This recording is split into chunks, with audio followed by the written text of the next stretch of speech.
تو اکنون ز عشقم گریزانی، غمم را ز چشمم نمیخوانی، از این غم چه حالم نمیدانی.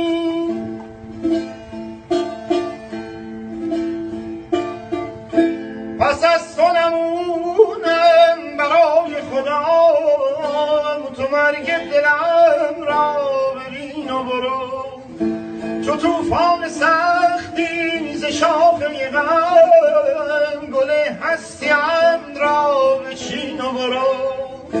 که هستم من آن تک درختی که در پای توفان نشسته، همه شاخه های وجودش ز خشم طبیعت شکسته.